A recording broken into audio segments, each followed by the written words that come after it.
بسم اللہ الرحمن الرحیم نحمدہ صلی اللہ رسول الکریم۔ سورہ حشر میں اللہ سبحانہ وتعالیٰ فرماتے ہیں بسم اللہ الرحمن الرحیم ما افاء اللہ علی رسولہ من اہل القری فللہ وللرسول ولذی القربى والیتامى والمساکین وابن السبیل کی لا یکون دولۃ بین الاغنیاء منکم وما آتاکم الرسول فخذوہ وما نہاکم عنہ فانتہوا واتقوا اللہ ان اللہ شدید العقاب۔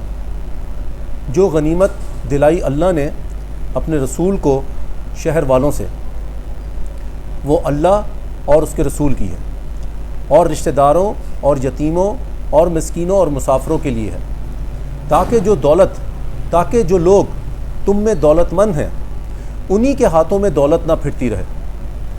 سو جو چیز تم کو پیغمبر دیں وہ لے لو، اور جس چیز سے وہ منع کریں اس سے باز رہو، اور اللہ سے ڈرتے رہو، بے شک اللہ سخت عذاب دینے والا ہے۔ بجٹ پہ بات کرنے سے پہلے میں ایک دو ٹرمینالوجیز کو پہلے ذرا اس کی تعریف کر دینا چاہتا ہوں، تاکہ ان کا شاید بار بار ذکر آئے گا تو اس کا ذرا سمجھنے میں آپ کو مشکل نہ ہو۔ پچھلے 2-3 سالوں سے ہم 2-3 ٹرمینالوجیز بہت سنتے ہیں۔ ایک سنتے ہیں ٹریڈ ڈیفیسٹ، اور ایک ہم سنتے ہیں بیلنس آف پیمنٹ کا ڈیفیسٹ۔ ٹریڈ ڈیفیسٹ یہ ہوتا ہے کہ ایک ملک کتنی برآمدات کرتا ہے اور کتنی درآمدات کرتا ہے، امپورٹ ایکسپورٹ۔ تو اگر اس کی امپورٹس زیادہ ہیں اور ایکسپورٹس کم ہیں تو پھر کہتے ہیں تجارتی خسارہ ہے، ٹریڈ ڈیفیسٹ ہے۔ اور اگر وہ برابر ہو یا ایکسپورٹس زیادہ امپورٹس کم ہو تو ٹریڈ ڈیفیسٹ نہیں ہوتا۔ جو بیلنس آف پیمنٹ ہے اس کا مطلب یہ ہے کہ کتنے ڈالر ملک میں آ رہے ہیں، چاہے وہ ایکسپورٹس کی صورت میں ہے، چاہے ریمیٹنسز جو بیرون ملک پاکستانی ڈالر پاکستان بیچتے ہیں اس کو ریمیٹنسز کہتے ہیں، یا کسی قرض کی صورت میں، گرانٹ کی صورت میں، اور کتنے ڈالر ملک سے باہر جا رہے ہیں۔ آپ کوئی چیز امپورٹ کرتے ہیں تو ڈالر باہر جائیں گے، یہاں کمپنیز جو کماتی ہیں وہ اپنے ڈیویڈنڈ باہر بیچتی ہیں، جو ملٹی نیشنل کمپنی ہے باہر جا رہے ہیں۔ تو یہ ڈالرز کا اس طرح سے حکومت نے جو بیرونی قرضے لیے ہوتے ہیں ان قرضوں کو اور ان کی سود کی جو ادائیگی کرتی ہے ڈالرز میں کرنی ہوتی ہے۔ تو جو قرضوں کا جو نیٹ فلو ہوتا ہے اس کو جب پلس مائنس کیا جائے تو اگر وہ نیگیٹو آ رہا ہے، یعنی کہ ملک میں ڈالر کم آ رہے ہیں اور جا باہر زیادہ رہے ہیں، تو اس کو کہتے ہیں بیلنس آف پیمنٹ کا مسئلہ ہے۔ تو اگر یہ پازیٹیو سائڈ پہ ہو تو بہت اچھی بات ہے، یعنی کہ بس آپ کے پاس ڈالرز ریزرو میں پڑے رہیں گے، اور اگر برابر ہو جائے تب بھی کوئی مسئلہ نہیں ہے۔ لیکن اگر ڈالر ملک سے زیادہ جا رہے ہیں اور کم رہے ہیں تو پھر یہ ایک مسئلہ ہوتا ہے کہ آپ وہ مزید ڈالرز کہاں سے لائیں گے۔ تو یہ trade deficit, balance of payment, یہ 2-3 ٹرمینالوجی سے کئی بار بیچ میں آئے گی، تو اس لیے میں نے بہتر سمجھا پہلے اس کو بیان کر دوں۔ اب جیسے کہ بھی آپ کو پتہ کل انشاءاللہ بجٹ پیش ہوگا، اور جو حکمران ہیں موجودہ اس وقت پی ڈی ایم والے، جب کل بجٹ پیش ہوگا تو آپ دیکھیں گے وہ یہ کہیں گے جی موجودہ حالات میں اس سے بہتر تو بجٹ پیش ہو ہی نہیں سکتا تھا۔ اور جو اپوزیشن ہوگی، اور اس کا تو اپوزیشن کا ویسے ہی حال برا ہے کیونکہ اپوزیشن ایک ہی ہے، پی ٹی آئی، انہوں نے یہی کہنا ہے کہ یہ تو عوام دشمن بجٹ ہے۔ اگر آپ کو بھی اب 5-10 سال ہو گئے بجٹ فالو کرتے تو ایک روٹین کے بیانات ہوتے ہیں جو حکومت میں ہوتے ہیں، کہتے ہیں اس سے بہتر ہو نہیں سکتا تھا موجودہ حالات میں، اپوزیشن کہتی ہے انہوں نے تو لوگوں کی واٹ لگا دی ہے۔ لیکن ہر دور میں، اور اب بھی اگر آپ سڑک پہ چلنے والے کسی بھی آدمی سے سوال کریں کہ یار کل بجٹ آ رہا ہے، آپ کی کس کے حوالے سے کوئی امید، کوئی دلچسپی، تو وہ ہمیشہ اب بڑے مایوسی کا اظہار کرتے ہیں۔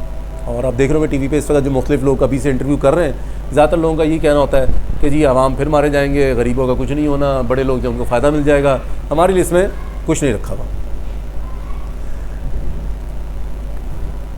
اس سے پہلے کہ میں اس بجٹ کے حوالے سے مزید کچھ بات کروں، کچھ چھوٹی چھوٹی چیزیں میں بتانا چاہتا ہوں کہ موجودہ نظام میں بجٹ کا مطلب کیا ہے، اس کی ضرورت کیا ہے اور اس کی اہمیت کیا ہے۔ بجٹ کا مطلب سمپل یہ ہوتا ہے کہ ایک سال کے لیے حکومت کی آمدن اور اخراجات کا ایک تخمینہ، اندازہ۔ حکومت ایک ڈاکومنٹ پریپیئر کرتی ہے، تیار کرتی ہے کہ اگلے ایک سال میں اس کے جو اخراجات ہیں وہ کتنے ہوں گے اور کہاں کہاں ہوں گے، اور کتنی اس کے پاس آمدن آ رہی ہوں گی اور کہاں کہاں سے آ رہی ہوں گی۔ تو یہ ایک سال کے حوالے سے یہ ایک ایکسرسائز کی جاتی ہے، اور اس ڈاکومنٹ کو بجٹ کہتے ہیں۔ اب بجٹ 3 طرح کے ہو سکتے ہیں۔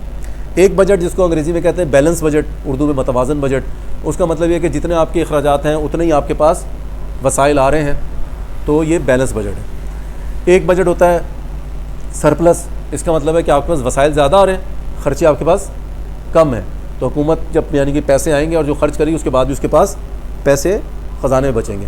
اور ایک ہوتا ہے خسارے کا بجٹ, جو میرے خیال میں 50 سال کا ہو گیا, 40 سال سے تو میں دیکھ رہا ہوں پاکستان کا خسارے کا ہی بجٹ ہوتا ہے. میری یادداشت میں نہیں کبھی بیلنس بجٹ بھی آیا ہو, سرپلس تو دور کی بات ہے. صوبائی اسمبلیوں میں کبھی کبھی آ جاتا ہے, وہ بھی ایک ٹیکنیک ہوتی ہے جس کی وجہ سے وہ سرپلس چلا جاتا ہے, ورنہ ہو نہیں سکتا. تو خسارے کا بجٹ کیا ہوتا ہے کہ حکومت کے اخراجات زیادہ ہیں اور جو پیسے آنے ہیں وہ کم ہیں, تو جس کو ہمارے انگریزی میں کہا جاتا ہے ڈیفیسٹ, خسارہ. اچھا, بجٹ کی ضرورت کیوں ہوتی ہے؟ بجٹ کی ضرورت اس لیے ہوتی ہے کہ حکومت کو پتہ ہو کہ اس نے خرچ کہاں کہاں کرنا ہے اور ان خرچ کرنے کے پیسے کہاں کہاں سے آ سکتے ہیں. اور اس کی اہمیت کیا ہے؟ اس کی اہمیت یہ ہے کہ حکومت جب بجٹ پیش کرتی ہے تو اس سے پتہ چلتا ہے کہ حکومت کا ایجنڈا کیا ہے, اس ملک کی معیشت کو وہ کہاں لے کے جانا چاہتے ہیں, اور جہاں لے کے جانا چاہتے ہیں اس کے لیے ان کی حکمت عملی کیا ہے. اور اسی وجہ سے بجٹ کسی بھی حکومت کی جانب سے معیشت میں کیسے استحکام پیدا کرنا ہے, پیداوار میں اضافہ کیسا کرنا ہے, اس کو معیشت کو مضبوط کیسے بنانا ہے, ان چیزوں کے حوالے سے بجٹ ایک روڈ میپ ہوتا ہے.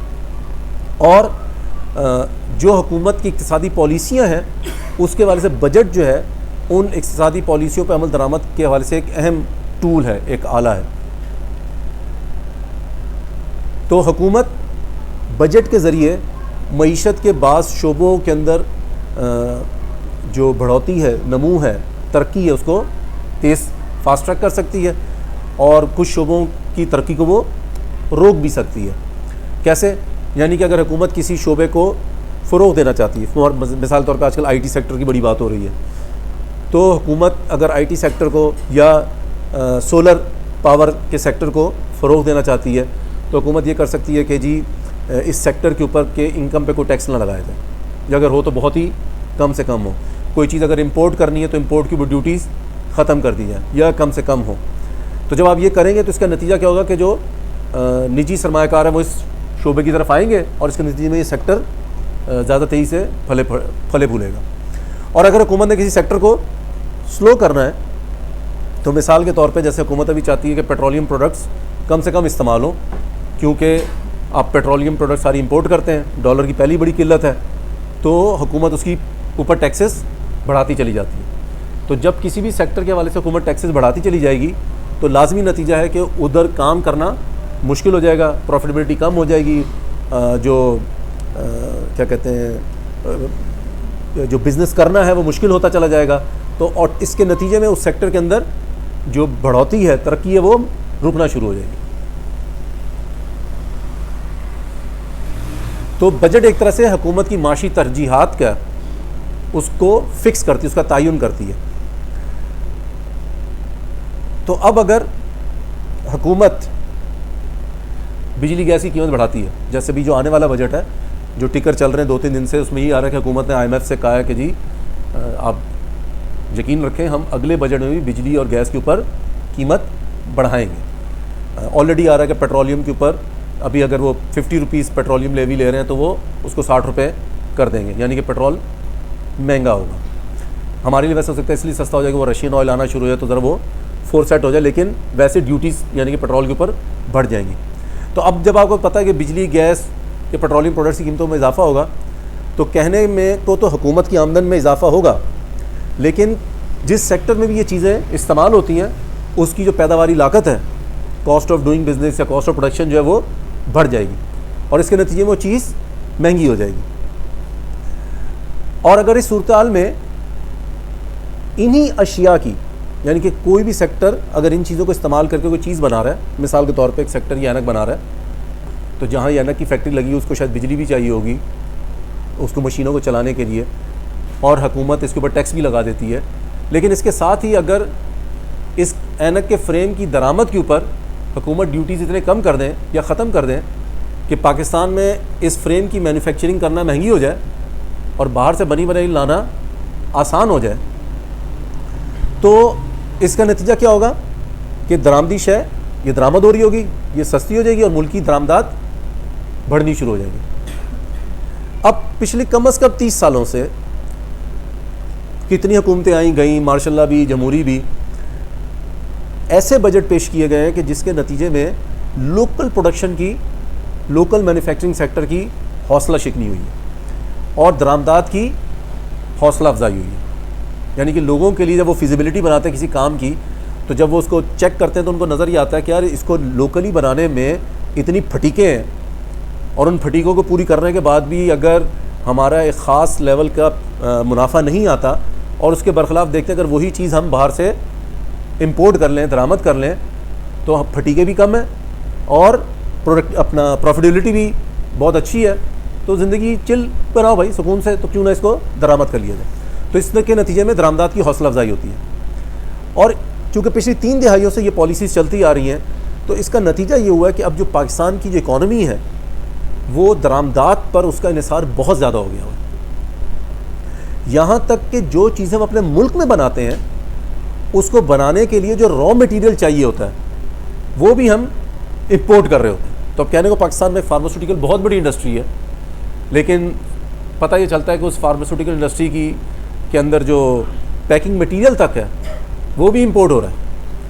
اس کے بیسک کیمیکلز تو بھی چھوڑ دیں, جو بیسک پیکنگ مٹیریل ہے وہ بھی امپورٹ ہو رہا ہے, پھر کیمیکلز بھی امپورٹ ہو رہے ہیں. تو یہاں پر صرف کیا ہو رہا ہے, ایک مشین ہے جو اس کیمیکلز کو خاص ریشوں میں مکس کرتی ہے, اس کو ایک ڈائی میں ڈال کے اس کی گولی بناتی ہے, لکوڈ سیرپ بناتی ہے, بوتل میں بھرتی ہے, کیپ لگاتی ہے, سیل کرتی ہے اور لگتی ہے. تو کہنے کو پاکستان میں فارماسیوٹیکل بہت بڑی انڈسٹری ہے, لیکن وہ امپورٹس پہ چل رہی ہے. اسی طرح گاڑیاں ہمارے یہاں بہت بنتی ہیں, تو بہت جو اگر آپ اپنے ملک کے 2-4 بڑے بڑے سیکٹر جہاں پہ کہنے کو مینوفیکچرنگ ہو رہی ہے, تو پتہ چلتا ہے اصل میں مینوفیکچرنگ نہیں ہو رہی, وہ اسمبلی ہو رہی ہے, اور اس کو کرنے کے لیے بھی آپ کو بڑی تعداد میں چیزوں کو پہلے درآمد کرنا پڑتا ہے. تو اس کی وجہ سے ایک عام تھم رول بن گیا ہوا ہے کہ پاکستان میں اس وقت اگر آپ 100 روپے کی کوئی چیز ایکسپورٹ بھی کرتے ہو تو اس کو بنانے کے لیے 60 روپے کی کم از کم آپ امپورٹ کرتے ہو. یہ ایک تھم رول بن گیا ہوا ہے جو اکثر اب اکنامسٹ بتاتے ہیں. تو وہ جو اکثر پھر کہا جاتا ہے اب اپنی ایکسپورٹس بڑھائیں, تو ایکسپورٹس اگر آپ بڑھا بھی لیتے ہیں تو لازمی اس کا نتیجہ ہوگا ساتھ ہی امپورٹس بڑھ جائیں گی, کیونکہ اس چیز کو بنانے کے لیے آپ کو باہر سے چیزیں منگوانی پڑ رہی ہیں. تو اب یہ وہ صورتحال ہے جس کی وجہ سے پاکستان کی درآمدات جو ہیں وہ تیزی سے بڑھتی جا رہی ہیں, لیکن اس کی جو برآمدات ہیں, ایکسپورٹس ہیں, اس کی جو بڑھنے کی شرح ہے وہ بہت کم ہے درآمدات کے بڑھنے کی شرح کے مقابلے میں. اور اس کا نتیجہ کیا ہوتا ہے کہ سب سے پہلے پاکستان کو ایک بڑے تجارتی خسارے کا سامنا کرنا پڑتا ہے. یعنی کہ آج کل جو حکومت بجٹ پیش کرنے جا رہی ہے, تو جو بھی ٹارگٹ انہوں نے بتایا کہ اگلے سال گورنمنٹ کا خیال ہے کہ ہمیں جو امپورٹس کے اوپر $58 بلین خرچ ہوں گے, اور ایکسپورٹس کے ذریعے ہم تقریباً $28 بلین کمائیں گے. تو تجارتی خسارہ سیدھا سیدھا یہاں پر ہی کتنا آ گیا, $30 ارب کا. اچھا, اور اس $30 ارب ابھی کہاں سے آئیں گے؟ اس میں سے کچھ جو ہے وہ جو بیرون ملک پاکستانی زر مبادلہ پاکستان بھیجیں گے, تو 30 ارب میں سے اگر 15 یا 20 آ گئے یا 30 آ گئے, فرض کریں 30 ہی آ جاتے ہیں, تو یہ برابر ہو گیا. تو سمجھیں جو آپ کا بیلنس آف پیمنٹ ہے وہ برابر ہو جائے گی. جو ٹریڈ ڈیفیسٹ تو ہو رہا ہے اپنی جگہ پہ, تجارتی خسارہ تو ہو رہا ہے, کیونکہ تجارتی خسارہ صرف ایکسپورٹ اور امپورٹ کا ڈفرینس ہے, لیکن اس کے علاوہ بھی آپ کو بیرونی سودی قرضے واپس کرنے ہیں, آپ کو ان کی قرضوں کے اوپر جو سود ہے وہ واپس کرنا ہے. یہاں سے لوگوں نے جو ہم کو اپنے بچے ہمارے باہر پڑھ رہے ہیں ان کے لیے ڈالر بھیجنے, حج عمرے پہ جانا اس کے لیے ڈالر چاہیے, ٹریول کرنا اس کے لیے ڈالر چاہیے. تو اگر یہ جو باہر سے ریمیٹنسز آ رہی ہیں یا جو فورن ڈائریکٹ انویسٹمنٹ کے ذریعے جو پیسے آ رہے ہیں, اگر یہ سب آنے کے بعد بھی ڈالر کم پڑے تو آپ کو بیلنس آف پیمنٹ نیگیٹو میں چل جائے گی. تو ابھی ہو یہ رہا ہے کہ ہمارا پچھلے کئی دہائیوں سے یہ مسئلہ پڑ جاتا ہے ہر 5-6 سال بعد کہ بیلنس آف پیمنٹ نیگیٹو میں چلی جاتی ہے, اور اب اس کی فریکوینسی بہت زیادہ ہوگی. پہلے یہ ہر 5 یا 7 سال بعد مسئلہ پیدا ہوتا, اب یہ ہر دوسرے سال یہ مسئلہ پیدا ہونا شروع ہو گیا. تو جب بیلنس آف پیمنٹ نیگیٹو میں چلی جاتی ہے تو اس کا مطلب یہ کہ پاکستان میں ڈالر کی قلت ہے, اور جب ڈالر کی قلت ہوتی ہے تو ہماری کرنسی جو ہے وہ اپنی قدر کھونے لگتی ہے. کیوں؟ کیونکہ اصل میں اپنی کرنسی کو ہم نے ڈالر کے ساتھ لنک کیا. ہماری کرنسی کی قدر لنک ہے ڈالر کے ساتھ. تو اگر ملک کے اندر جتنی ڈالر کی طلب ہے, اگر اتنے ڈالر موجود ہوں گے تو ہمارا روپیہ مستحکم رہے گا, اور اگر وہ ڈالر کم ہوں گے تو ہمارا روپیہ مستحکم نہیں رہے گا, جو ہم پچھلے 1 سال سے دیکھ رہے ہیں. تو جیسے یہ صورتحال پیدا ہوتی ہے کہ بیلنس آف پیمنٹ کا ایشو پیدا ہو گیا, تو حکومت جو جسے کہتے ہیں نا فوری طور پہ وہ پھر کیا کرتی ہے, کیونکہ یہ جو بیلنس آف پیمنٹ کا جو مسئلہ آنا شروع ہوتا ہے یہ کوئی 1-2 ارب ڈالر کا نہیں ہوتا. 1-2 ارب 2-3 ارب ڈالر تو آرام سے مینیج ہو جاتے ہیں. کوئی چھوٹا موٹا قرضہ ادھر سے اٹھا لیا, کوئی UAE کو بول دیا, کوئی چین کو بول دیا. لیکن یہ آنا شروع ہو جائے اگر 10 ارب ڈالر, 15 ارب ڈالر, 25 ارب ڈالر ایک سال میں, یہ بہت بڑی اماؤنٹ ہے. تو یہ کہاں سے مینیج کی جائے گی؟ تو پھر حکومت کا جو سب سے پہلا ہتھیار ہوتا ہے اس صورتحال سے نمٹنے کے لیے, فوراً کیا کرتی ہے کہ جو درآمدی اشیاء آ رہی ہیں ان کی ڈیوٹیاں بڑھا دو, اتنی بڑھا دو کہ وہ لوگ اس کو منگوانا چھوڑ دیں, یا بہت ساری درآمدی اشیاء کو بین کر دیا جاتا ہے, کلعدم کر دیا جاتا ہے, نان اسینشل آئٹم ڈکلیئر کر کے. اور یا جو لوگ درآمدی اشیاء منگواتے ہیں انہوں نے لیٹر آف کریڈٹ کھولنا ہوتا ہے, کیونکہ بینک کے ذریعے بیرونی ادائیگی ہوتی ہیں, تو لیٹر آف کریڈٹ کھولنا بہت مشکل بنا دیا جاتا ہے.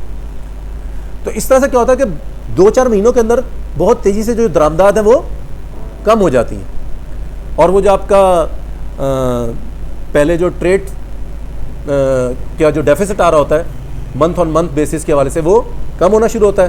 تو اب جیسے پاکستان میں پچھلے 3-4 مہینوں سے وہ بڑی خوشی سے حکومت بتاتی ہے کہ جو ہمارا ٹریڈ بیلنس جو ہے نا وہ پازیٹیو میں آ رہا ہے, کیونکہ درآمدات آپ نے بہت تیزی سے اس طرح سے ان کا گلا گھونٹ دیا. لیکن اس سے ہوتا کیا ہے, کیونکہ ہماری معیشت کا انحصار اب درآمدات پر ہو چکا ہے, تو جو معیشت جو ہے اس کا گلا گھٹنا شروع ہو جاتا ہے, اور جو معاشی ایکٹیویٹیز ہیں وہ کم ہونی شروع ہو جاتی ہیں, اور صنعتیں بند ہونا شروع ہوتی ہیں. تو اب جیسے پچھلے 1 سال میں آپ نے کتنی دفعہ سنا ٹوٹا 1 مہینے کے پلانٹ بند کر رہا ہے, سوزوکی 1 مہینے کے پلانٹ بند کر رہا ہے, مختلف ٹیکسٹائل جو ہیں وہ اپنی یا تو آدھی پروڈکشن میں چلی گئی ہیں یا تو چند ہفتوں کے لیے, مہینوں کے لیے بند کر رہے ہیں. کیوں؟ کیونکہ ان کے پاس را مٹیریل نہیں ہے. کیوں نہیں ہے؟ کیونکہ وہ امپورٹ ہوتا ہے. تو اس کا نتیجہ کیا ہوتا ہے کہ جو اکنامک ایکٹیویٹی ہے وہ کم ہونی شروع ہو جاتی ہے, اور جیسے اکنامک ایکٹیویٹی کم ہونی شروع ہوتی ہے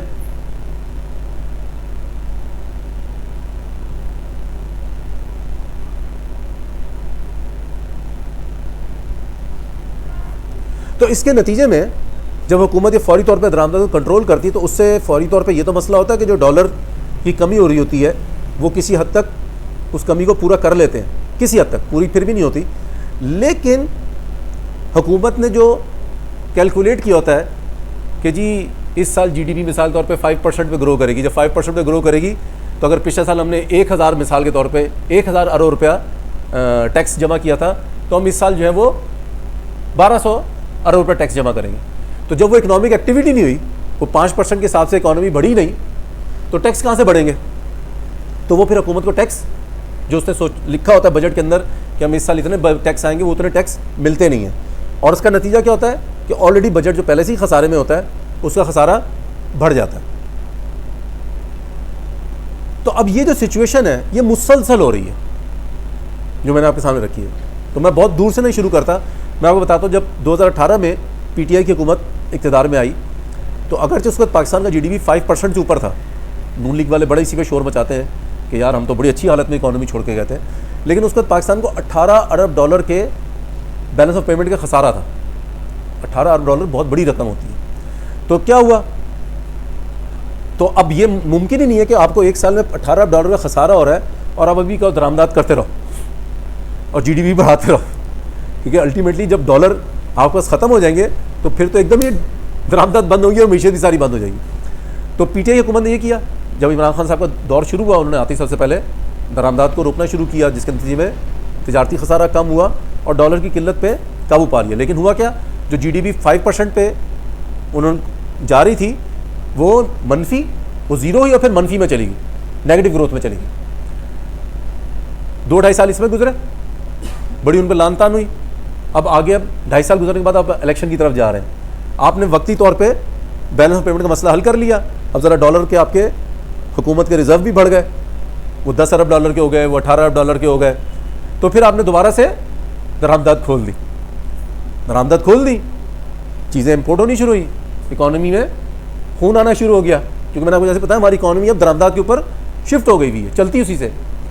تو کیا ہوا, GDP بڑھنا شروع ہو گیا. اور اب جب عمران خان کی حکومت اپریل 2022 میں ختم ہوئی تو اس کا GDP تقریباً 6% سالانہ پہ چلا گیا ہوا تھا.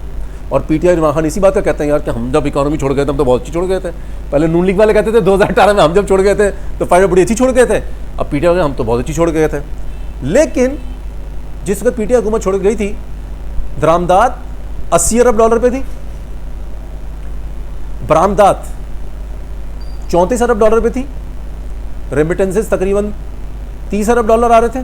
تو کتنے ہو گئی ہے, یعنی کہ برآمدات 34 اور 30 64, 25 ارب ڈالر کا بیلنس آف پیمنٹ کا خسارہ تھا, 25 ارب ڈالر کا. اور کچھ خبریں ایسی بھی ہیں کہ جس وقت یہ عمران خان صاحب نے تیزی سے امپورٹس کھولی شروع کی تو جو اسٹیٹ بینک کے گورنر تھے رضا باقر صاحب, انہوں نے پہلے خود سمجھانے کی کوشش کی ہوگی, خان صاحب کو نہیں سمجھ آئی تو پھر کہتے ہیں کہ جی باجوہ صاحب گئے, انہوں نے بھی خان صاحب کو کہا کہ بھائی یہ مت ایسے کریں, انہوں نے کوئی مسئلہ نہیں ہے. تو کیونکہ جمہوریت میں ہر 5 سال کا الیکشن ہونے اور آپ نے لوگوں کے پاس جانا ہے, تو الیکشن جیسے قریب آئیں گے تو آپ کو لوگوں کو دکھانا ہے, چاہے ملک کی اس وقت اس کے نتیجے میں بیڑا غرق ہو جائے. تو اب پھر یہ ہوا جب پی ڈی ایم کی حکومت آ گئی تو اب یہ ممکن ہی نہیں ہے کہ آپ 25 ارب ڈالر کے خسارے کو کب تک آپ چلائیں گے. تو ان کے پاس بھی کوئی دوسرا حل نہیں ہے, انہوں نے بھی وہی کیا جو پی ٹی آئی نے 2018 میں کیا, درآمدات پابندی, درآمدات کی حوصلہ شکنی ہوئی, تجارتی خسارہ اتنا کم ہوا کہ اب بیلنس آف پیمنٹ منفی سے پازیٹیو ہو گیا ہے. اب ہر ماہ حکومت جب دیکھتی ہے کہ کتنے ایکسپورٹ ہوئی, کتنی امپورٹ ہوئی اور باقی کتنے ڈالر گئے اندر آئے, تو نیٹ بیلنس پازیٹیو میں آ رہا ہے. اور اب اس وقت جو بیلنس آف پیمنٹ ہے وہ 25 ارب ڈالر سے کم ہوتے ہوتے شاید کوئی 14, 15 یا 16 ارب ڈالر کے اوپر آ گیا ہوا. لیکن جب آپ, اور جی ڈی پی جو 6% پہ خان صاحب چھوڑ گئے تھے وہ اب آ گئی ہے تقریباً 0. آج ہی فگر تھی کوئی 0.32%, تو صفر ہی ہو گئی. اب جب اکانومی شرنک کر دی تو جو حکومت کا اس سال کا ہدف تھا کہ وہ مثال کے طور پہ تقریباً 7,500 ارب روپے ٹیکسز کی صورت میں جمع کریں گے, تو ابھی سے خبر آ رہی ہے کہ تقریباً 1,000 ارب روپے کا شارٹ فال آئے گا. کیوں؟ معیشت نے اتنا کام ہی نہیں کیا. بہت ساری حکومت نے جو ڈیوٹیز درآمدات کے اوپر وصول کرنی تھی کسٹم ڈیوٹی کے, جب وہ باہر سے مال لیا تو کسٹم ڈیوٹی آپ کی کم ہو گئی. ملک میں جو فیکٹریاں چل رہی تھیں جب وہ فیکٹریاں بند ہو گئی, چیزیں نہیں بنی, تو ان چیزوں پہ جو گورنمنٹ کو سیلز ٹیکس کی صورت میں پیسے ملنے تھے وہ نہیں ملے. تو اب جب وہ ریونیو کا شارٹ فال ہوا تو اب حکومت وہ پیسے کہاں سے لائے گی؟ پیسے تو چاہیے. پھر حکومت کیا کرتی ہے؟ مقامی کمرشل بینکوں سے قرض لیتی. اب یہ اتنی خوفناک صورتحال بن گئی ہے کہ جو بھی حکومت آتی ہے جب اس کا اس طرح سے اس وجہ سے بجٹ خسارہ بڑھتا ہے تو وہ پھر کمرشل بینکوں سے قرض لیتی ہے. تو جب عمران خان صاحب حکومت میں آئے تھے تو اس وقت اگر ہمارے ملک کے جو قومی قرض تھے وہ تقریباً 24,000 ارب روپے پہ وہ چھوڑ کے گئے تھے, اور جب خان صاحب حکومت سے گئے ہیں تو تقریباً وہ 44,000 ارب پہ پہنچ گئے تھے 4 سال کے اندر. اور آج اس وقت جو ہمارا قومی قرض ہے وہ 58,600 بلین روپیز ہو گیا. کل ہی اسٹیٹ بینک کی رپورٹ تھی کہ صرف پچھلے 1 سال میں ہمارا قومی قرض میں 34% کا اضافہ ہو گیا. اور اس پہ سب سے بڑی بات یہ کہ چونکہ اسی دوران آئی ایم ایف نے آپ کو بھرپور طریقے سے کہا آپ نے ہر صورت میں شرح سود بڑھانی ہے, تو جو شرح سود 14 یا 16% پہ تھا 1 سال پہلے وہ 22% پہ چلا گیا. تو جو اس وقت بجٹ چل رہا ہے, جو پچھلے سال حکومت نے جو بجٹ بنایا تھا اس کے اندر حکومت نے بجٹ کے اندر 3,500 ارب روپے رکھے تھے قرض اور قرضوں پہ سود کی ادائیگی کے لیے, جبکہ حکومت کا جو ریونیو کا ہدف تھا وہ 7,500 ارب روپے تھا. یعنی کہ جو حکومت ریونیو اکٹھا کر رہی تھی اس کا تقریباً 50% قرضوں کی ادائیگی پہ, سود اور قرضوں کی ادائیگی پہ جا رہا تھا جو پچھلے سال بجٹ بنایا گیا تھا. اس سال جو بجٹ بنانے جا رہے ہیں یعنی کل جو آئے گا, ابھی سے فگرز آنا شروع ہو گئی ہیں. حکومت کا محصولات ٹیکس کا ہدف ہے 9,200 ارب روپے, اور سود ہم کتنا ادا کریں گے؟ 7,500 ارب. یعنی کہ اگر جو پچھلا جو گورنمنٹ نے ریونیو اکٹھا کرنا تھا تو 50% سود اور قرض کی ادائیگی بھی تھا.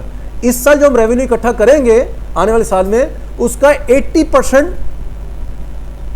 سود اور اس کے اوپر جائے گا. اس کا مطلب ہے کہ اب مزید حکومت کو قرضہ لینا پڑے گا. یعنی آپ سوچیں نا 9,200 ارب میں سے 7,500 تک تو قرض اور سود پہ چلا گیا, تو وہ جو پیسے کتنے بچ گئے؟ 1,200-1,500 ارب. اس سے جو ڈیفنس کا بجٹ پورا نہیں ہوگا. 1,800 ارب تک ڈیفنس کا ہے. پھر فیڈرل حکومت کی جو مشینری ہے, تنخواہیں ہیں, پینشنیں ہیں, پھر اس کے بعد کچھ تعلیم پہ رکھنا ہے, کچھ صحت پہ رکھنا ہے, کوئی ڈیولپمنٹل ورک, تو بجٹ جائے گا 14,000 ارب روپے. تو یہ سارا پیسہ خسارہ. تو پھر مزید حکومت قرض لے گی اور انٹرسٹ ریٹ 22% پہ پہنچا ہوا ہے. اب جو صورتحال بن رہی ہے، ہم سود کے چنگل میں پھنس گئے، ہم اس کے گرداب میں پھنس گئے. ہم جتنا ہاتھ مارتے ہیں نکلنے کا اتنا اس کے اندر پھنستے چلے جا رہے ہیں. کیوں؟ کیونکہ جب سود کی رقم اتنی بڑھتی جائے گی وہ کہاں سے ادا ہوگی؟ حکومت مزید قرض ٹیکس لگائے گی ہم پہ. جب وہ زیادہ ٹیکس لگائے گی تو اس کا مطلب ہے کاروبار مزید متاثر ہوگا، چیزیں مہنگی ہوں گی. جب چیزیں مہنگی ہوں گی وہ چیزیں بکیں گی نہیں، جب بکیں گی نہیں حکومت کو اتنا ٹیکس نہیں آئے گا اور پھر حکومت مزید اور قرض لے گی. تو یہ ایک ایسا انگریزی میں کہتے ہیں وشیس سائیکل، اردو میں پتہ نہیں اس کا صحیح ترجمہ کیا ہے، ایک خطرناک گرداب، سیراب، کہ جس کے اندر سے پھر آپ کتنے بھی ہاتھ پر مارو آپ نکل ہی نہیں پاتے. تو جو انٹرو میں کہا گیا تھا کہ اس وقت جو بجٹ آ رہا ہے اس کا اصل بنیادی خرابی کیا ہو چکی ہوئی ہے. تو جو پچھلے کئی سالوں سے جو ہمارے بجٹ آ رہے ہیں، جو اب آنے والا بجٹ ہے اور آگے بھی جتنے بجٹ آنے ہیں، ان میں سب سے بڑی خرابی یہی ہے کہ پاکستان کوئی ایسا پلان نہیں دیا جا رہا کہ جو ہماری ضروریات ہیں ان ضروریات کو پورا کرنے کے لیے جو چیزیں چاہیے وہ مقامی سطح پہ تیار کی جائیں. ابھی تک ایسا کوئی پلان نہیں آ رہا. ہر آنے والی حکومت ڈالر کی قلت کو پورا کرنے کے لیے یہ تو فوری طور پہ کر دیتی ہے درآمدات بند کر دی اور ساتھ نعرہ لگاتی ہے ہمیں اپنے ایکسپورٹ بڑھانی ہے، ایکسپورٹ بڑھانی ہے. اب ابھی ایکسپورٹ کیسے بڑھے گی؟ ساتھ آپ نے بجلی مہنگی کر دی، آپ نے گیس مہنگی کر دی، آپ نے ٹیکس لگا دی ہے. تو وہ ایکسپورٹر بھی روتا ہے جی کہ ہم انٹرنیشنل مارکیٹ میں مقابلے کرنے کے قابل ہی نہیں رہے. اور اسی وجہ سے ہماری پچھلی اگر آپ 8-10 سال سے دیکھیں تو ایکسپورٹس کو اتنی بڑھتی نہیں ہے. تو کوئی ایسا پلان کسی حکومت کی طرف سے نہیں آتا، نہ پی ٹی آئی نے دیا کہ ٹھیک ہے یار وقتی طور پہ تو ابھی ہم فی الحال درآمدات کو بند کر رہے ہیں، لیکن ہم نے یہ 100-200-400 چیزوں کو آئیڈینٹیفائی کر لیا، اس پہ کمیٹیاں بنا دی ہیں اور وہ short term, mid term, long term plan ہمیں دیں گی کہ ہم ان چیزوں کے حوالے سے اگلے 4 سال میں 5 سال میں لوکلی اس کو پروڈیوس کرنا شروع کر دیں گے. تو ہماری اکانومی جو اس وقت اتنی زیادہ درآمدات کے اوپر انحصار کرنے والی بن گئی ہے وہ انحصار کم ہوتا چلا جائے گا.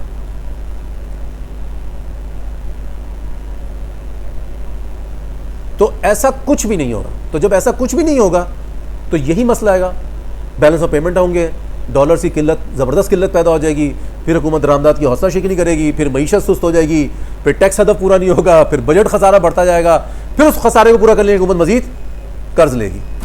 تو یہ ہے اس وقت پاکستان کے بجٹ کی سب سے بڑی خرابی.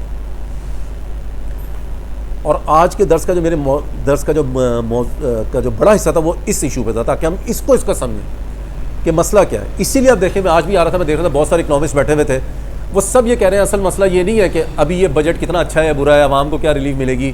ان کا 2-3 سال تو اس وقت ہمارے لیے برائی ہے. دیکھنا یہ ہے کہ حکومت کو ایسا منصوبہ دے سامنے کہ ہم یہ جو اس سائیکل میں پھنس گئے اس سے کیسے نکلیں گے.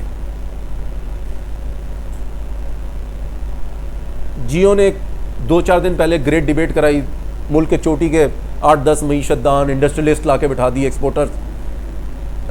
کسی کے پاس ایسا واضح جواب نہیں تھا کہ جس سے پتہ چلے کہ اس چیز سے کیسے باہر نکلا جائے. اب میں آتا ہوں کہ اسلام اس مسئلے کو کیسے حل کرتا ہے. اچھا، اس مسئلے کو حل کرنے کے لیے اسلام کا پھر پورا معاشی نظام ہمیں لاگو کرنا پڑے گا، لیکن میں پوری اس معاشی نظام کی ڈیٹیل میں نہیں جاؤں گا، بات بہت طویل ہو جائے گی. میں بھی صرف اس معاشی نظام کی صرف ایک چیز کی بات کروں گا اور وہ ہے سود. اسلام نے سود کو حرام قرار دیا، وہ حرم الربا، اور حرام کیا سود کو. سورہ بقرہ میں اللہ سبحانہ وتعالیٰ فرماتے ہیں. اب اس وقت جو بجٹ آنے جا رہا ہے، اگر اس وقت حکومت سود کو حرام کر دیتی ہے تو جو ہمارا بجٹ جس کا تخمینہ ہے 14,500 ارب روپے، جس میں سے 7,500 ارب روپے ہم نے صرف سود اور قرض کی ادائیگی کے لیے دینے ہیں، تو یہ 750 ارب روپے کی ضرورت ہی نہیں رہے گی. اور جب یہ ضرورت نہیں رہے گی تو پھر حکومت کے پاس سرپلس بجٹ ہو جائے گا، کیونکہ ٹیکس اکٹھا کرنے کا ہدف ہے 9,200. 14,500 میں سے 750 آپ نے ارب نکال دیے سود اور ٹیکس کی، سود اور قرض کی ادائیگی کے، تو آپ کا خرچہ تو رہ گیا 700 ارب روپے. تو 9,200 میں سے 700 ارب کے آپ کہہ رہے ہو خرچے، اور آپ ٹیکس جو جمع کر رہے ہو وہ 9,200 ارب روپے کے ہیں، تو 2,200 ارب روپے کا آپ سرپلس ہو جائے گا. صرف اسلام کا ایک حکم ابھی لاگو کر دیا تھا، اور اس گرداب سے نکلنے کا اس کے علاوہ کوئی حل نہیں. کوئی کہے جی آپ ایکسپورٹس بڑھاؤ. اب آپ بتائیں کیسے ایکسپورٹس بڑھے گی؟ IMF مسلسل کہہ رہا ہے. ابھی میں دیکھ رہا تھا جو پاکستان کے لیڈنگ ایک دو ایکسپورٹرز ہیں ان کا اس کا جس قیمت پر ہمیں بجلی دی جا رہی ہے اس پہ ہماری ایکسپورٹ کی جو چیزیں ہیں وہ بین الاقوامی مارکیٹ میں مقابلہ کرنے کے قابل ہی نہیں رہی. اور آلریڈی حکومت IMF کو کہہ چکی ہے کہ اگلے سال بھی وہ بجلی اور گیس کی قیمتیں بڑھائے گی. تو ایکسپورٹ تو نہیں بڑھنے والی. تو جب ایکسپورٹ نہیں بڑھے گی تو اس کا ڈالر کی قلت. پھر جب بجلی بھی مہنگی ہو رہی ہے, گیس بھی مہنگی ہوگی, ٹیکس اور لگیں گے, مقامی طور پہ کون صنعتیں لگائے گا بھائی؟ آلریڈی جو لگی وہ بند ہوں گی. تو اس کا مطلب ہے کہ ہمیں مزید اپنی ضروریات کو پورا کرنے کی چیزیں درآمد کرنی پڑیں گی. تو مزید درآمد تو مزید ڈالر کی ضرورت ہوگی. تو کوئی چارہ ہی نہیں ہے ہمارے پاس کہ ہم اسلام کی معیشت کی طرف جائیں جس کا صرف یہ ایک حکم لاگو کرنے سے آج ہی ہم اس گرداب سے, اس سراب سے, اس جال سے نکل سکتے ہیں. اللہ سبحانہ تعالیٰ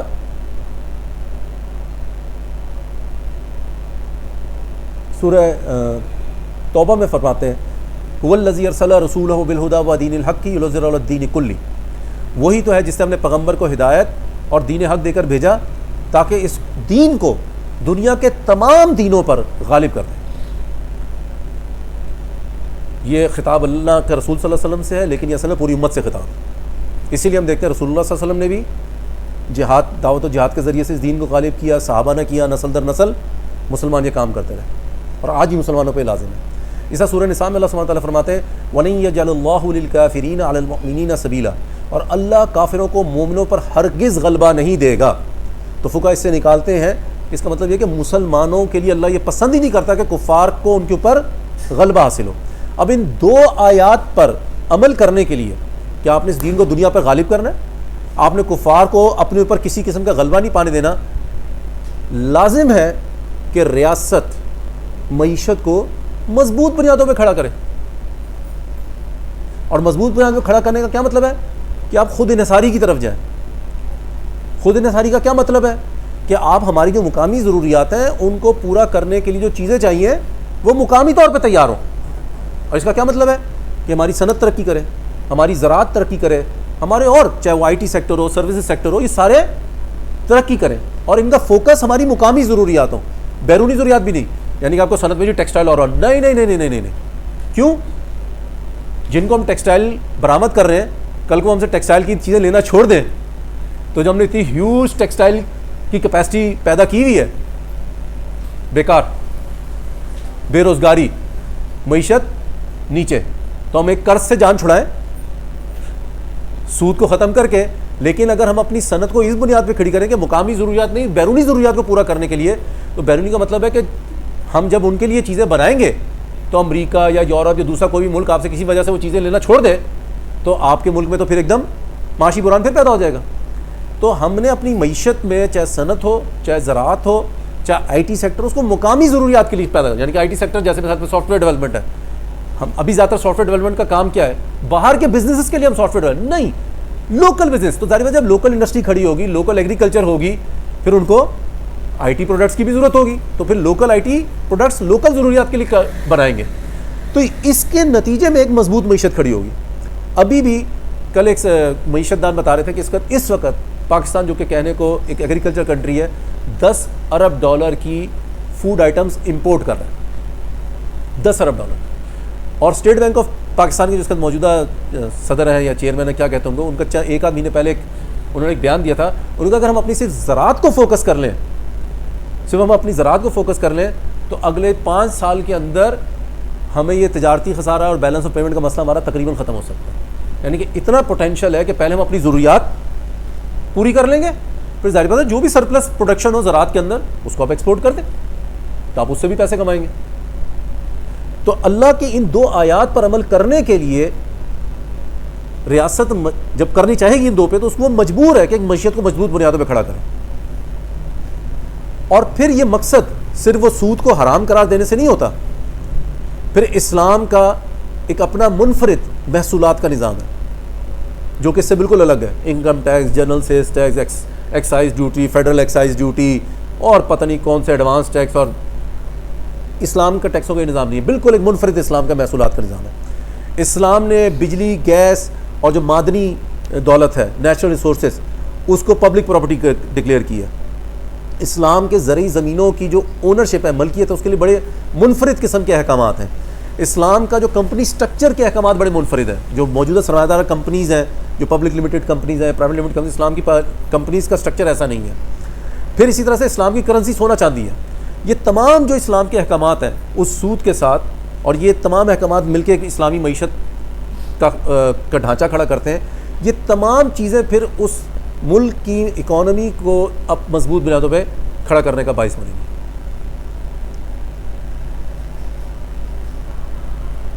تو جو ہم نے اس گرداب سے نکلنا ہے، تو پہلے میں نے کہا اگر آج ایک سود کو ہم ختم کر دیں، ہم فوری طور پہ اس مشکل سے نکل سکتے ہیں، اور فوری ہوگا، لیکن صرف خالی سود ختم کرنے سے مسئلہ حل نہیں ہوگا ہمارا، کیونکہ ظاہری بات ہے سود ختم کرے ابھی تو آپ نے کر لیا، لیکن اگر آپ چیزوں کو ابھی بھی امپورٹ کر رہے ہیں تو پھر آپ کے لیے مسئلہ پیدا ہو جائے گا۔ تو پورا اسلام کے معاشی نظام کو آپ کو نافذ کرنا ہوگا۔ آخری بات، ہم اکثر یہ بات سنتے ہیں جی معیشت کی مضبوطی کے لیے، استحکام کے لیے معاشی پالیسیوں کا تسلسل بڑا ضروری ہے، کنٹینیوٹی۔ تو ہمارے اکثر کہتے ہیں جی پتہ ہی نہیں چلتا، آج حکومت کی کچھ پالیسی ہے، کل کچھ پالیسی ہے، حکومت بدل جاتی ہے، پالیسی بدل جاتی ہے۔ تو جنہوں نے کسی سیکٹر میں کام کرنا ہے، چاہے وہ زراعت ہو، انڈسٹری ہو، آئی ٹی ہو، جب ایک اتنی غیر یقینی صورتحال ہوگی تو کیسے کوئی بزنس ماڈل بنائے گا؟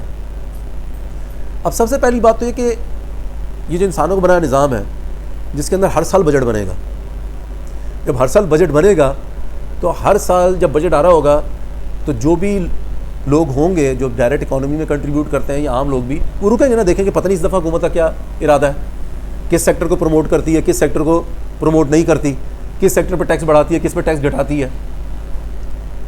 تو اس سسٹم میں غیر یقینی صورتحال بلٹ ان ہے۔ اس کے مقابلے میں جو اسلام کا جو محصولات کا سسٹم ہے وہ فکس ہے، یعنی کہ آپ کو پتہ ہے اللہ نے بتا دیا کس کس مال پہ زکوٰۃ ہے، اور اللہ نے یہ بھی بتا دیا کہ اس مال کیا کتنی تعداد ہو جس کے اوپر پھر وہ زکوٰۃ لاگو ہو جائے گی اور کتنی ہوگی، یہ فکس ہے۔ 14 سال پہلے آ گئی، یہ آج بھی یہی ہے، اگلے قیامت تک بھی یہی رہے گی۔ اسی طرح سے جتنے بھی اسلام نے جو محصولات کا نظام دیا وہ عمومی طور پہ وہ فکس ہے۔ تو اب اگر ریاست نے اسلام نے ریاست کو کوئی محصول کرنے کا اجازت دی ہے تو ریاست صرف وہی محصول لے سکتی ہے، اس کے علاوہ اور کوئی محصول نہیں لے سکتی۔ تو اگر شریعت میں ہمیں انکم ٹیکس کی کوئی دلیل نہیں ملتی تو اسلامی ریاست کبھی بھی ہم سے انکم ٹیکس نہیں لے سکتی۔ اگر شریعت سے ہمیں کوئی جنرل سیلز ٹیکس کی دلیل نہیں ملتی تو اس ریاست اسلامی ہم سے کبھی بھی جنرل سیلز ٹیکس نہیں لے سکتی۔ تو در حقیقت اسلام کی ریاست میں جب اسلام کا معاشی نظام نافذ ہوتا ہے تو چونکہ اسلام نے یہ محصولات کہاں سے آنے ہیں اس کو بھی فکس کر دیا اور وہ کہاں خرچ ہونے ہیں اس کو بھی فکس کر دیا ہوا۔ تو جیسے زکوٰۃ کا آپ کو پتہ ہے کہ زکوٰۃ کی جو رقم آتی ہے اس کے 8 کیٹیگریز ہیں، غریب، مسکین، قرض دار، جہاد، جس پہ قرض چڑھ گیا ہوا ہے اس کو، جس نے نیا ایمان قبول کیا اس کے لیے، اس کے علاوہ اور کہیں نہیں خرچ ہو سکتے۔ اس طرح سے اگر جو خراج سے رقم اکٹھی ہوتی ہے شریعت نے بتا دیا وہ کہاں خرچ ہو سکتی ہے، جو پبلک پراپرٹی سے پیسے آتے ہیں شریعت نے بتایا وہ کہاں خرچ ہوں گے۔ تو اسلام نے تو فکس کر دیا ہوا ہے۔ تو جو اسلامی ریاست کی اس طرح سے جو معاشی پالیسی ہے وہ فکس ہے، لانگ ٹرم ہے، پالیسیز کا تسلسل ہے۔ آخری بات اس کے اندر کہ جو اسلام کا سیاسی نظام ہے، کیونکہ معیشت کے استحکام کے لیے جیسے معاشی پالیسیوں کا استحکام ضروری ہے، وہاں پہ سیاسی استحکام بھی ضروری ہے۔ تو ابھی اس سال جو ہماری معیشت کا بیڑا غرق ہوا ہے اس میں ایک اہم فیکٹر یہ بھی کہا جا رہا ہے کہ پچھلا 1 سال آپ کو پتہ ہے کس افراتفری میں گزرا ہے، ابھی بھی وہ افراتفری لگ رہا ہے کہ شاید کسی ایک جگہ پہ اس کا کچھ اینڈ لگے گا، لگ رہا ہے، لیکن 1 سال یہ بہت ہی غیر یقینی گزرا ہے۔ تو اس جمہوری نظام میں حکمران 5 سال کے الیکٹ ہوتا ہے، وہ 5 سال سے پہلے بھی جا سکتا ہے اگر وہ اسمبلی میں اکثریت کھو دے، 5 سال بعد تو الیکشن ہونے ہی ہونے۔ تو اب جب الیکشن ہونے ہیں 5 سال بعد تو آپ کو پتہ نہیں اگلا حکمران کون آئے گا، اس کی کیا پالیسی ہوگی۔ اسلام کا جو سیاسی نظام ہے جس کو ہم خلافت کہتے ہیں، اس کے اندر خلیفہ کو جب ایک دفعہ چن لیا جاتا ہے وہ تا حیات خلیفہ ہوتا ہے، اور اس نے پھر اپنی مرضی سے حکمرانی نہیں کرنی ہوتی، یعنی کہ وہ آئے گا تو اپنی مرضی کی معاشی پالیسی نہیں دے سکتا، جیسے میں نے ابھی آپ کو کہا، وہ اس کی جو بھی معاشی پالیسی ہوگی وہ قرآن و سنت سے باہر جا ہی نہیں سکتی۔ تو اسلام کا جو معاشی نظام ہے وہ سب سے زیادہ مستحکم ہے، کیونکہ اس میں کوئی چینجنگ نہیں ہو سکتی، وہ سیٹ کر دیا گیا ہے۔ اسلام کا جو سیاسی نظام ہے اس کے اندر روز روز خلیفہ کے خلاف کوئی تحریک عدم اعتماد نہیں آ سکتی، نہ ہر 5 سال میں اس کو چینج کرنا ہے، وہ قرآن و سنت نافذ کر رہا ہے، تو سب سے زیادہ مستحکم حکومت ہے۔ اسی لیے ہم دیکھتے ہیں کہ الحمدللہ چاہے ہم ہندوستان کی مثالیں دیں مغل دور کے حوالے سے خاص طور پہ، یا اس سے پہلے بھی، یا ہم خلافت جو براہ راست خلافت کے علاقے تھے، کہ ہم یہ مثال دیتے جی زکوٰۃ دینے والے تھے لینے والے نہیں ملتے تھے، کہ جب بھی اسلام کو صحیح طریقے سے نافذ کیا گیا تو اس کی برکت نظر آتی تھی۔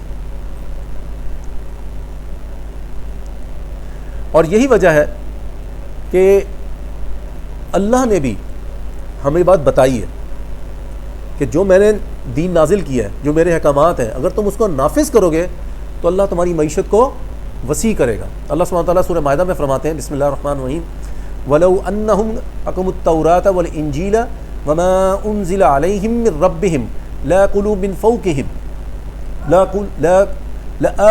مِنْ فَوْقِهِمْ وَمِنْ تَحْتِ أَرْجُلِهِمْ، اور اگر وہ تورات اور انجیل کو اور جو کتابیں ان کے پروردگار کی طرف سے ان پر نازل ہوئی ان کو نافذ کرتے تو ان پر رزق بارش کی طرح برستا، وہ اپنے اوپر سے بھی اور اپنے پاؤں کے نیچے سے بھی کھاتے۔ یہ اللہ سبحانہ وتعالیٰ خطاب اصل میں فرما رہے ہیں یہود و نصارہ سے، اور اللہ سبحانہ وتعالیٰ کہتے ہیں کہ میں نے جو ان پہ کتابیں نازل کی تھیں، جو احکامات نازل کیے تھے، اگر اس کو نافذ کرتے تو ان پہ رزق بارش کی طرح، آپ کو پتہ نا بارش جب ہوتی تو کیسے، اور پھر یہ کہ نہیں کہ اوپر سے، ان کا اوپر سے بھی اور نیچے سے بھی۔ تو اب آپ ذرا سوچیں، وہ قرآن جس میں یہ دین مکمل ہوا ہے، اس دین کو نافذ کریں گے تو کیا اس سے بڑی بشارت نہیں ہے اس کے لیے؟ تو میں اگر آخری کنکلوڈ کروں کہ جو اس کا بجٹ کا مسئلہ ہے، وہ سب سے بڑا مسئلہ یہ ہے کہ ہماری معیشت کو درآمدات پر منتقل کر دیا گیا ہوا ہے، اور اس درآمدات پہ چلے جانے کی وجہ سے ہمیں بیلنس آف پیمنٹ کا مسئلہ پیدا ہوتا ہے۔ جب بیلنس آف پیمنٹ کا مسئلہ پیدا ہوتا ہے، ہم درآمدات پہ قدغن لگاتے ہیں، درآمدات پہ قدغن لگتی ہے، معیشت کا گلا گھٹتا ہے، معیشت کا گلا گھٹتا ہے، حکومت کے ٹیکس جمع نہیں ہوتے، حکومت کے ٹیکس جمع نہیں ہوتے تو حکومت کا خسارہ بڑھتا ہے بجٹ کا، وہ مزید قرض لیتی ہے، اور ایک سودی قرض بڑھتا چلا جاتا ہے، بڑھتا چلا جاتا ہے۔ اور اس سے نکلنے کا طریقہ یہی ہے کہ اس سود کو فوری طور پہ حرام قرار دیا جائے، صرف اسلام کا ایک حکم نافذ ہونے سے، اور اس سے مستقل طور پر نکلنے کا جو طریقہ یہ ہے کہ اسلام کے معاشی نظام کو اس کے سیاسی نظام کے ذریعے جو کہ اللہ ہی نے دیا ہے خلافت، اس کے ذریعے سے نافذ کیا جائے، تب ہی ہم اس صورتحال سے نکل سکتے ہیں۔ ورنہ یہی سلسلہ چلتا رہے گا، جو 1-2 سال میں GDP 5% میں جائے گی، ہمیں لگے گا تھوڑا سا ہم سانس لینے کے قابل ہو گئے، پھر ڈالر کی قلت ہو جائے گی، حکومت پھر گلا گھوٹے گی معیشت کا، ہمیں پھر لگے گا نوکریاں جا رہی ہیں، مہنگائی بڑھ رہی ہے، اور ہمیں سانس لینا مشکل ہو رہا ہے، اور ہماری زندگی اسی طرح سے جس طرح وہ ICU کے اندر پڑے ہوئے مریض کی وینٹیلیٹر پہ کبھی لگتا ہے سانس آ رہا ہے، کبھی سانس اکڑ رہا ہے، اور ایک گما گو کی کیفیت رہتی ہے۔ وآخر دعوانا الحمدللہ رب العالمین۔